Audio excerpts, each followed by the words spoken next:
Good afternoon, folks. I was thinking, why don't we do a comparison of N9 versus Li9? We don't know exactly when the restyling will come out. It's promised in the spring, but there's no exact date. It may not even be in the spring. Also, we don't know yet officially the price of the N9, roughly, there with a $5,000 margin of error, they will cost the same. So, make yourself comfortable, brew something interesting for yourself, and let's compare them. We're not discussing design today, it's a matter of taste. On the powertrain here, the IC engine does not push the car. 1.5 at 150 horses and 2 electric motors on all-wheel drive 450 horses, acceleration is 5.3 seconds. Suspension front is double wishbone, rear is multi-link and double air suspension too. N9, powertrain, 3 electric motors, 920 electric horses. There's also an IC engine generator that pushes the car with 208 horses. Suspension in the front is a double wishbone. Rear is a multi-link, double air. The rear wheels are thrusters. The minimum can be lowered by 11 centimeters. The maximum can be raised by 19.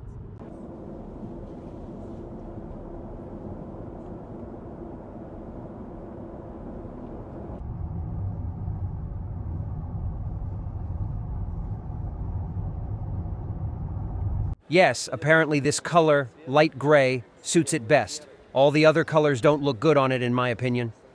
If I imagine I'm watching soccer, and one team is Lixiang, the other team is Denza, honestly, I'm rooting for Lixiang. But there's just no other way to say it. No other way. It's richer here. Both ceilings are cloth, but this one feels nicer, almost like Alcantara, while they're rough. The materials and seats are... The equipment here it's significantly better. This car features an ottoman and zero gravity. It has 2 buttons. One opens it completely, and the other? We can partially open it if we, say, don't want to hit it, or if we just want to use the manual door today instead of the automatic one. So they thought of both options.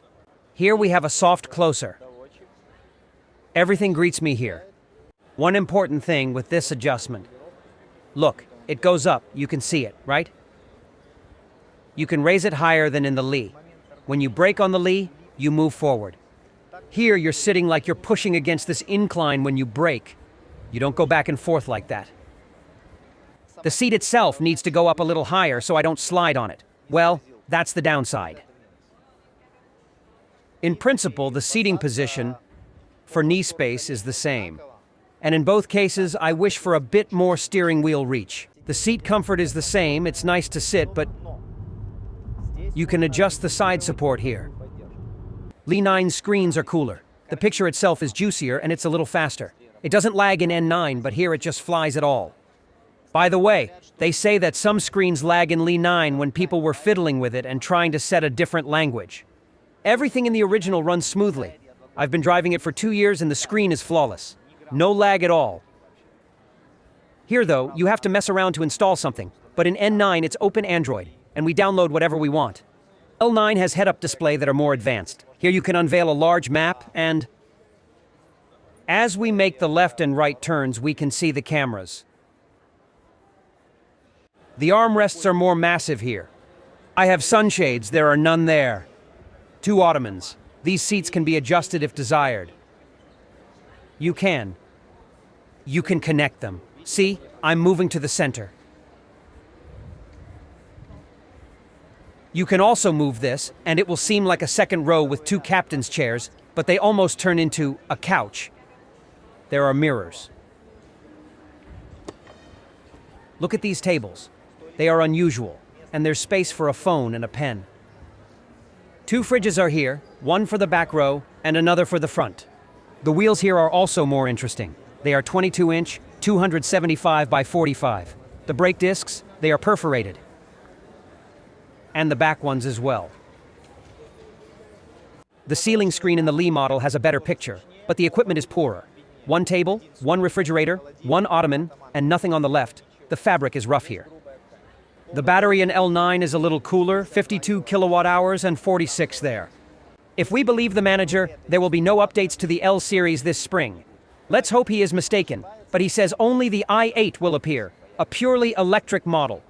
And the new L will be out probably by the end of summer, maybe even next year. What have we heard?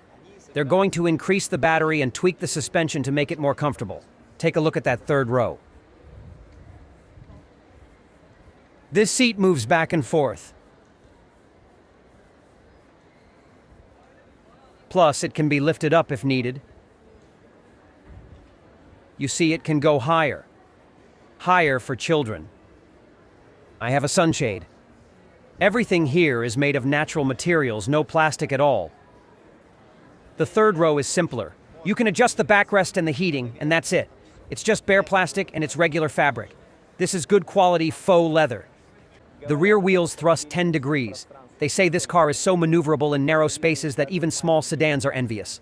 Let's check. Can I make a left turn in one go? Given its length?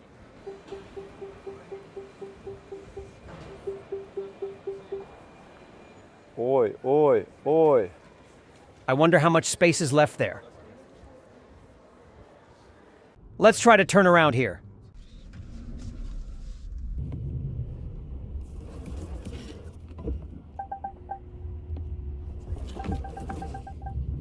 Well, that's very good. That's just really good. Well, my friends, Lixiang's fans are going to be hurting, and I'll be hurting with you. Our team has lost almost single-handedly here. There's no reason to show how I drive Lixiang for two reasons. First, most were looking forward to a Denza test drive. Second, I drove the Li 9 for 2 years. So just hear what I have to say. The Denza has a suspension mode called Sport Plus. It's hidden in a separate menu, and you need to press the physical E3 button. You need to select Sport Plus on the console screen, but unfortunately you must stop the car first. In this mode you have, first of all, the maximum power of motors. The ground clearance is lowered to 11 centimeters, and you have a handling like in a sedan. In this mode, it handles much better than the L9. I emphasize, much better. The acceleration dynamics after 100 kilometers per hour, by sensation, is also much better. Roughly speaking, in this Sport Plus mode, it becomes Li 9th, but in the version, for example, AMG, if translated into the Mercedes language. Why did I put it that way? Because the N9 in standard or normal sport mode is not inferior to the Lixiang L9 in terms of smoothness of ride and comfort over bumps. It's the same soft car with very similar noise insulation, but turn on Sport Plus and something comes up that the Li 9 doesn't. It turns into a charged fast crossover, which does not wobble after 120, and I would not say that it becomes too stiff. It's tight, yes, but on the highway it doesn't need to be softer. Most likely the N9 should be compared to the BMW X7 M60 in this mode. We should consider making that comparison. The internal combustion engine is pushing the car here. It's a parallel hybrid, and it's a 2-liter with 208 horses, which will allow you to go 180 kilometers per hour in a cruiser with no slack. The Li 9 is a sequential hybrid with a 1.5 combustion engine with 150 horsepower. It can't go above 140 without losing power. And on this point, I believe the Li 9 is absolutely not inferior. I don't advise driving above 140. 99% of the drivers on the planet have no idea what to do in a high-speed skid. Basically, I just shared the info, and then it's up to each person. They brake similarly in terms of feel. I had enough brakes in both cars. The regeneration force is equally weak. How does the acceleration feel? The L9 feels electric since the engine doesn't push it.